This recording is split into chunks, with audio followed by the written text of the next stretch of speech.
Edward's Express. When Gordon arrived on the railway, Sir Topham Hatt purchased brand new express coaches for him. They had sturdy metal bodies, smooth bogies, and separate compartments for the passengers.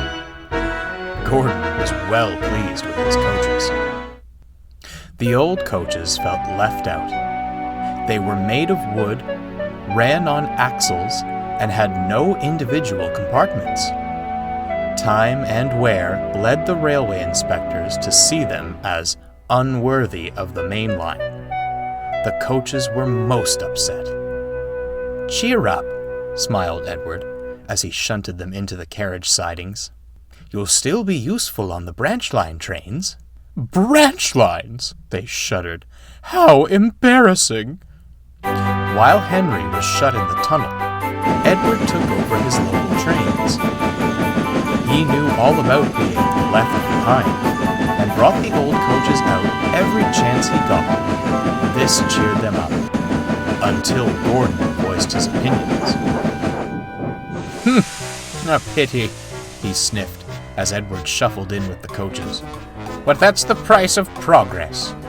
Why, even you would have been a prime express engine at one point, Edward. I suppose it's only natural that modern engines require modern coaches." "Is that so?" smirked Edward. "Why, I think you'd look most distinguished pulling these old dears." "Oh, no thank you," Gordon harumphed.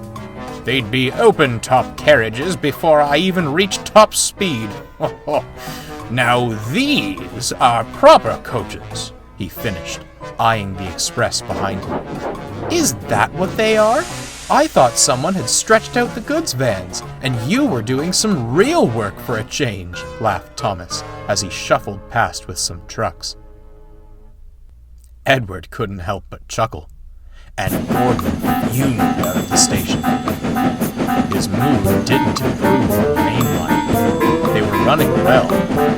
Too well. "Settle down, Gordon," scolded the driver. "You'll do a number on yourself. Make no mistake." Real work, muttered Gordon. "I'll show those engines a thing or two about real work." The next morning, Gordon tried to leave the sheds, but he couldn't. "What's happened to me?" he groaned. The crew inspected him and quickly found the problem. "Something's wrong with your tender brakes," sighed the fireman. "And with how you were going about yesterday, I'm not surprised." "And you thought the old coaches were the ones who would fall apart," laughed Thomas. Edward shot him a look. "This is no time for teasing, Thomas. The express must go out on time." "Pooh! And how?" grunted Gordon. "You aren't strong enough to pull those coaches, Edward." Edward glanced at the coaches in the carriage sidings. And then he spotted something else. The passengers were growing impatient. There was no train ready for them, and it would soon be time to leave. The fat controller had just stepped out of his office to see what the matter was, when he saw a most peculiar sight. Edward came steaming in with all the old coaches he could find. The passengers were surprised, but thankful they had a train at all. They hurriedly boarded the coaches, and the fat controller smiled. "Well done, Edward. Most resourceful of you. Don't push yourself too hard now."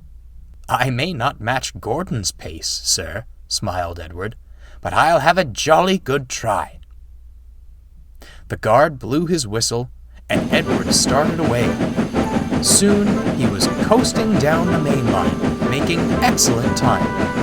He whooshed through the tunnel, giving Henry quite a surprise. "Go on, Edward! Go on!" he cheered. Come along," Edward puffed. "Gentle and fast, gentle and fast," cooed the coaches. They were very pleased with Edward.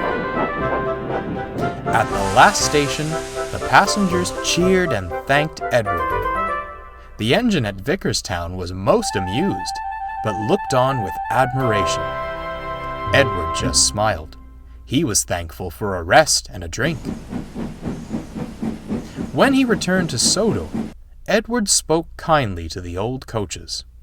"Well, dears, how did you fancy a return to the glory of the express?" "Oh, it was lovely, Edward," smiled one. "Although," added another, "perhaps you were right. Some leisurely branch line work sounds most enticing." "Well," Edward laughed, "I'd say it's time for a well-earned rest in the carriage shed. Come along." That won't be necessary." Gordon slunk up alongside. "The fat controller has given me temporary reprieve from the rigors of mainline work to rest my wheels," he stated grandly. "I shall escort these fine coaches to the shed." "That's not what he said," smirked Thomas. "He said you were to shunt in the yard until you learned not to be so big in the smoke box." "Take us away, then. Double quick, chop, chop," ordered the old coaches. Edward and Thomas laughed.